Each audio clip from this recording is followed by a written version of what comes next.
So much has changed in 11 years. When the Larkin and Reinstein families first came to Washington, there was barely even discussions about banning asbestos.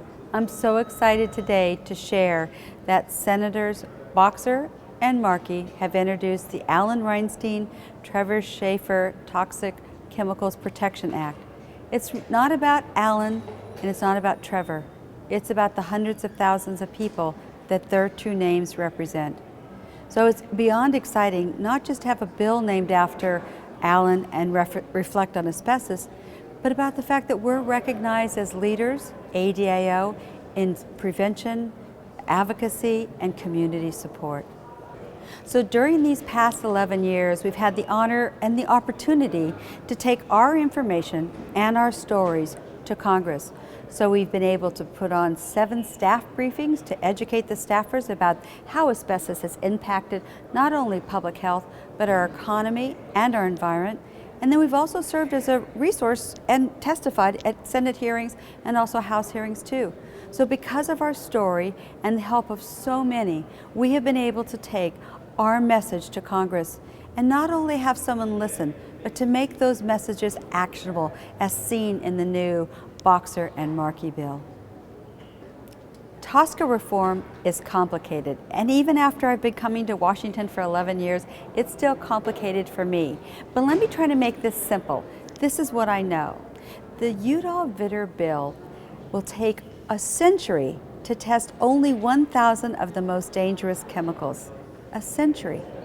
The deadlines are lacking, so even if the EPA comes up with a recommendation, the implementation deadlines aren't there. Funding is lean or low, but here's the most important part.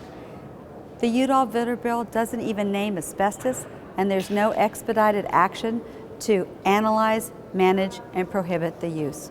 So that means there'd be no ban of asbestos. Even if the EPA set out to start testing today, 5 years to implement the law, another 7 years to test asbestos, and then hopefully you'd get into implementation. Well, for the easy math on that, it'd be well over 12 years to the time that they'd actually take action, which is completely unacceptable for the Asbestos Disease Awareness Organization. But here's the bright side. On the Boxer-Markey bill, they actually name asbestos, and there's expedited action. So within 2 years, that asbestos would be tested, and then EPA would have 1 year to take action. So we're talking about 3 years, it's written, it would be law, which is very exciting to us. The funding level is higher, so the EPA would have the resources to do their job. And also, instead of taking 1 century to test 1,000 chemicals, because there'd only be 25 chemicals every 5 years, there's a robust testing schedule that the Boxer-Markey bill has. It would be at least 40 chemicals that would be tested. We see this as a win for everyone, for public health, for innovation, for our environment, but most importantly, it sends a massive signal that we can finally end the man-made asbestos disaster with the Boxer and Markey bill and show others that toxic chemical pollution and deaths are unacceptable, avoidable, and need to be eliminated. It's actually kind of a funny story how I found out that Senator Boxer would be naming the bill after my late husband Alan, who died from mesothelioma. I was sitting on the floor at the airport waiting for my flight, and I heard the phone ring. "Is this Linda Reinstein?" And I said, "Yes, this is Senator Boxer." And I thought to myself, I know her voice, I think that is her, but why would she be calling? She began to tell me she wanted to name the bill after Alan, and why, and how hard ADAO had worked to make asbestos known and to work on prevention efforts and advocacy. And I actually was so shocked. I knew it was a senator, but I thought maybe I was being pranked. So I said, "Senator Boxer, are you pranking me?" And she laughed and she said, "No, dear, it's the truth." Discussions continued. She actually had a press conference just recently where all came together with attorney generals, with doctors and other organizations in support of the Boxer-Markey bill.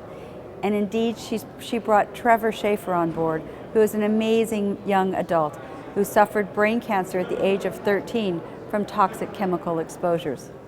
So it's not for Alan, it's for the hundreds of thousands of Alans who've been silenced by asbestos and other chemicals, past, present, and future. And I think to put names of people who suffered from toxic chemicals is really important. And whether or not the bill passes this year, next year, or never at all, we know that this bill goes into the congressional record, and no one can forget about the trauma, the impact, and the disasters caused from asbestos. Alan's name will represent all of those silenced and the families left behind as we work towards cleaning up this man-made disaster.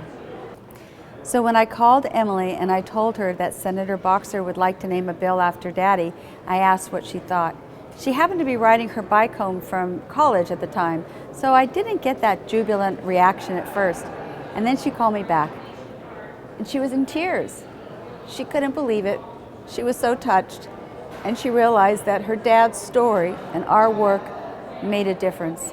And it's not just the Reinstein family, it's so many people who have dedicated 11 years with ADAO, and many that have done decades of work before ADAO have all come together to raise awareness, to prevent exposure, to help within the community, and to truly get a seat at the stakeholder table and make a difference.